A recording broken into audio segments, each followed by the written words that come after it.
டூத்பிரஷின் வகைகளை நாம் இப்பொழுது பார்க்கலாம். மேனுவல் டூத்பிரஷ், நாம் எல்லோரும் பயன்படுத்தும் டூத்பிரஷ்.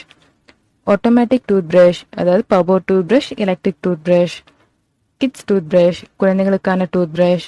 ஆர்த்தோ டூத்பிரஷ், பற்கள் கிளிப் பொருத்தியவர்கள் உபயோகப்படுத்தும் டூத்பிரஷ். இன்டர்டென்டல் பிரஷஸ், பற்களுக்கிடையே சுத்தம் செய்ய பயன்படுத்தும் பிரஷ். டென்ச்சர் கிளீனிங் பிரஷஸ், பல்செட்டை சுத்தம் செய்ய பயன்படுத்தும் டூத்பிரஷ். இப்போ நம்ம எல்லா டூத்பிரஷையும் விரிவாக பார்க்கலாம். ஃபர்ஸ்ட் மேனுவல் டூத்பிரஷ் பார்க்கலாம்.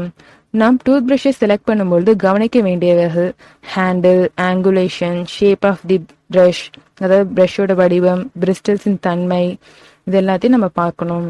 ஹேண்டில்ஸ் நம்ம வசதிக்கு ஏற்ப இருக்கலாம், ஒவ்வொரு பிராண்ட்ல ஒவ்வொரு மாதிரி இருக்கும். ஆங்குலேஷன், ஹேண்டிலுக்கும் பல் துலக்கும் பகுதிக்கும் இடையில் இருக்கும் பகுதி கொஞ்சம் வளைவாக இருப்பது. டூத் பிரஷ் கொஞ்சம் வளைவாக இருப்பதினால் பல் துலக்கும் பொழுது பற்களில் எல்லா பக்கமும் சுலபமாக சுத்தம் செய்ய முடியும். இன்னும் கடைசி பல் வரையும் சுலபமாக சுத்தம் செய்ய முடியும். டூத் பிரஷோட வடிவம், நம் வாயை எவ்வளவு திறந்தாலும் கடைசி பற்களில் சரியாக சுத்தம் செய்ய முடியாது. டூத் பிரஷ் மேலே இந்த பகுதி கொஞ்சம் கூறுகளாக இருக்கும்போது கடைசி பற்கள் வரை சுலபமாக சுத்தம் செய்ய முடியும். பிரிஸ்டல்ஸின் தன்மைகள், அதாவது நாம் பயன்படுத்தும் டூத் பிரஷின் தன்மைகள் சாஃப்ட், மீடியம் போன்றவை இருக்கும். இதை எல்லா டூத் பிரஷ் பேக் மேலேயும் கொடுத்திருப்பாங்க. சாஃப்ட், அல்ட்ரா சாஃப்ட் போன்ற டூத் பிரஷ் உபயோகிப்பதனால் ஈர்களுக்கும் பற்களுக்கும் எந்த ஒரு பாதிப்பும் ஏற்படாது. ஹார்ட், மீடியம் போன்ற டூத் பிரஷ் உபயோகிப்பதனால் பற்களுக்கும் ஈர்களும் தேய்ந்துவிடும். பிரிஸ்டல்ஸ் ஸ்ட்ரெயிட்டாக இருக்கும்பொழுது நம் பற்களுக்கிடையே சரியாக சுத்தம் செய்ய முடியாது.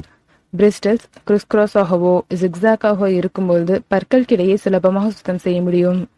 இன்னும் சில டூத் பிரஷஸ் ரப்பர் கப்ஸோடு வரும். இந்த மாதிரியான டூத் பிரஷஸை டூத் பேஸ்டுடன் பற்களை துளக்கும்பொழுது பற்கள் ஷைனிங்காக இருக்கும். 3 மாதங்களுக்கு ஒரு முறை கண்டிப்பாக டூத் பிரஷை சேஞ்ச் பண்ணணும். 3 மாதத்துக்கு மேல் உங்கள் டூத் பிரஷ் பிளாக்கை சரியாக சுத்தம் செய்யாது. இதனால் ஈர்களையும் பற்களையும் சரியாக பராமரிக்க முடியாது. டூத் பிரஷோட ஓரங்களில் இருக்க கலர் பாதி கலர் ஃபேட் ஆனதும் உங்கள் டூத் பிரஷை மாற்ற வேண்டும். Second, automatic toothbrush. இதில் power toothbrush and electric toothbrush 2 விதமாக இருக்கு. பவர் டூத் பிரஷ் அப்படின்னா நம்ம பேட்டரி யூஸ் பண்ணிக்கிற மாதிரி, எலக்ட்ரிக் டூத் பிரஷ்னா ரீசார்ஜ் பண்ணிக்கிற மாதிரி. இப்போ பவர் டூத் பிரஷை பார்க்கலாம். இது battery operated toothbrush. Battery operated டூத் பிரஷஸ்ல நம்ம பொதுவாக வீட்டில் உபயோகப்படுத்தும் ஏஏ பேட்டரி போன்றவை யூஸ் பண்ணிக்கலாம். பேட்டரி முடிஞ்சதும் இந்த மாதிரி நம்ம பேட்டரி சேஞ்ச் பண்ணிக்கலாம். பொதுவாக நாம் 2 நிமிடங்களில் சரியான முறையில் பல் துலக்க வேண்டும். எலக்ட்ரிக் டூத் பிரஷ், அதாவது ரீசார்ஜபிள் டூத் பிரஷ் 2 மினிட்ஸ் டைமரோட வருது. அதாவது 2 மினிட்ஸ்லேயே ஆட்டோமேட்டிக்காக அது ஆஃப் ஆகிடும். 30 செகண்ட்ஸ்க்கு ஒன்ஸ் பீப் சவுண்ட் வரும். இதனால நாம் பல் துலக்கும் போது ஒவ்வொரு பகுதியாக மாற்றிக்கொள்ள வசதியாக இருக்கும். இதனால் நாம் அதிக நேரம் பல் துலக்குவதை தவிர்க்கலாம். ஆட்டோமேட்டிக் டூத் பிரஷை நம்ம சேஞ்ச் பண்ணணும்னா நம்ம ஃபுல்லாக சேஞ்ச் பண்ணணும் அவசியம் இல்லை. மேலே இருக்க ஹெட்டை மட்டும் சேஞ்ச் பண்ணிக்கலாம். இந்த ஹெட் மட்டும் தனியாகவே அவைலபிளாக இருக்கு. ஆனால் பவர் டூத் பிரஷில் நம்ம ப்ரஷ் பண்ணும்போது 98% பிளாக் க்ளீன் ஆகிடும். இதனால் நம் ஈர்களையும் பற்களையும் சுலபமாக பராமரிக்க முடியும்.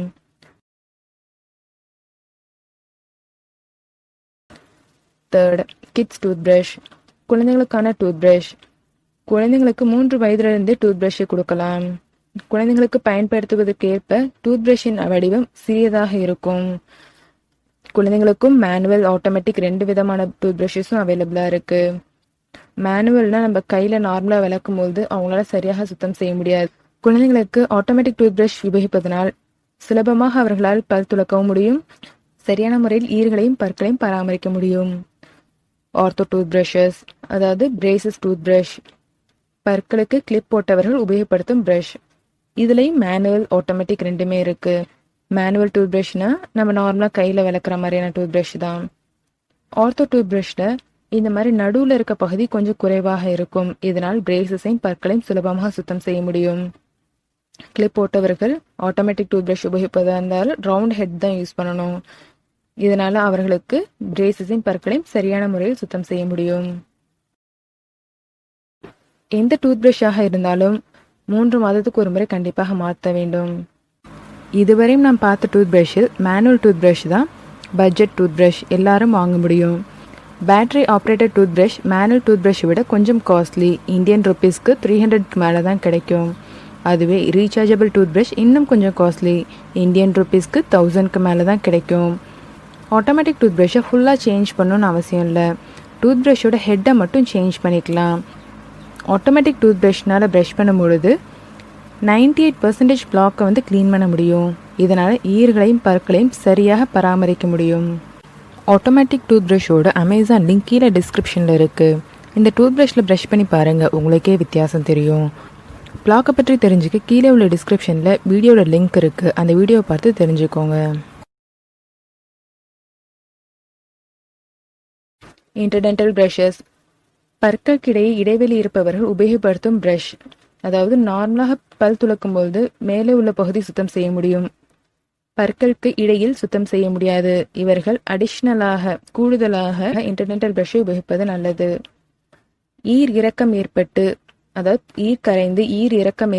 பற்களுக்கிடையே இடைவெளி இருக்க வேண்டும். இவர்களுக்கு எந்த உணவு சாப்பிட்டாலும் பற்களில் மாட்டிக்கொள்ளும். நாம் பயன்படுத்தும் டூத் ப்ரஷினால் இதை சுத்தம் செய்ய முடியாது.